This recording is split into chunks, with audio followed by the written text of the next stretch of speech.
Danny Gray, 3rd-round pick, the deep threat.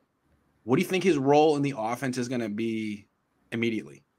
I think exactly what you just said. I think it's self-explanatory. I think it is the deep threat that he brings, and I like his size, his athleticism, and everything like that, and everything. But you look at like what kind of receivers we have. I feel like Jawan Jennings is your possession guy on 3rd down.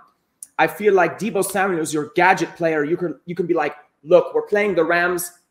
We need a touchdown or we're going to lose. And then Deebo Samuel says, no problem, I got you. You know, he's kind of that guy, but he's also the trickery that comes with him, the downhill running, the aggressive style of play that Deebo, he kind of checks that box. You got Brandon Ayuk, who's a really good route runner, and he's good in man-to-man.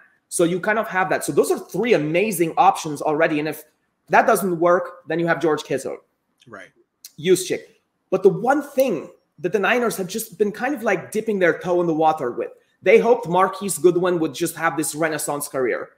The first year, it looked like it could be, and then he got injured, of course, and it was never the same. Then they bring in Travis Benjamin, who had some flash in his career, and I think Shanahan was kind of hoping, okay, bargain player with my game plan, I'll stretch the field for him. All he has to do is catch it. Yeah. I'll make Travis Benjamin look good the way he makes Jimmy Garoppolo look good, basically. Yeah. But all of a sudden, I think they're realizing, you know what? We need a guy who's actually good at that. That comes with the physical body that where we can use him in some gadgetry as well. Because Danny Gray does see himself, I think, in he seems humble enough, but I think he sees himself as a potential Deebo, as far as the way he likes to play out of the backfield. Don't we all? We hope so. Ray McCloud is opening press conference. On record, let me just say that I'm a Deebo fan. I'm just saying, Ray McCloud is opening press conference where the Niners compared himself to Deebo. Everyone thinks they're Deebo these days. I think I'm Deebo. Well, yes, absolutely. He's going to cash in on that, and who does not want to? So that's what I think Danny Gray is going to be. I think he's the last toy Shanahan needs. Yeah. And even if he's a deke, like he's just out there as a decoy, he's going to catch a few passes this year. He's going to stretch the field. It works with Trey Lance because he has the arm to do it. Jimmy Garoppolo has eliminated. I think Travis Benjamin and Trey Lance could have been better, because I think Jimmy Garoppolo automatically writes Travis Benjamin off. He's like, oh my gosh, a deep guy. I'm not throwing his way. I'm terrified to throw downfield. We all see what happens when I do. So I feel like Shanahan, he does want the deep threat, but he's never had the quarterback to do it with. Good point. And there was no point in really having a good deep threat in the team with Jimmy Garoppolo. My question with Danny Gray is like, is there more to his game than catching the occasional deep ball?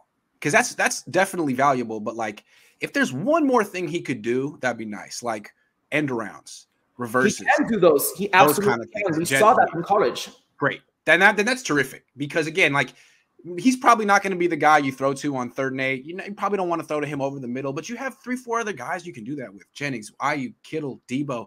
Really, you just need him to sort of fill in the gaps and do different things. Be the deep threat. But like, if that's his fastball, give me a curveball too. Give me a changeup. So here's the curveball he does bring. This is what I foresee will happen.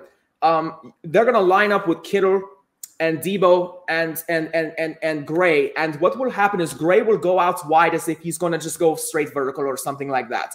Or he's going to come across the middle or whatever. They're going to make him look like, okay, that is Lance's deep option. Deebo is going to go in motion to where someone's got to account for him. And then all of a sudden I see Kittle kicking out and Deebo switching places with Gray, and Gray gets the end around. And it's just going to, the mess visually, this is going to look like to the linebackers and the safety. I think it opens up the first level. And as far as the D linemen, they'll just keep their nose in the dirt and do their job. But I feel like as far as the second level and the secondary, those are the guys that I feel like Shanahan's going to get really creative with Gray and Deebo and Kittle all together. And then again, like I said, you have Juszczyk there, and he'll just be floating around out there one-on-one with a linebacker. So that's what Gray, I really think, brings, is a different look, a wrinkle to this offense. And I think he unlocks Deebo. I think he spells Deebo. That's the other important thing. We need Deebo to be healthy. And Deebo is a scary player to watch. Every single game in the playoffs, he got one to the solar plexus, which is not a big deal, and he goes down like he's going to need a cart. And that's terrifying to watch. And you just realize one of these days, Deebo's not going to get up. That's Gray's responsibility. Hold on. To me, I think Gray's going to be cutting into Brandon Ayuk snaps. And I like Brandon Ayuk. But to me, I think what Kyle was upset with Ayuk, and you can't say it, and there's nothing Ayuk can really do about it. But I just think Shanahan wants Ayuk to be faster. You're the split end.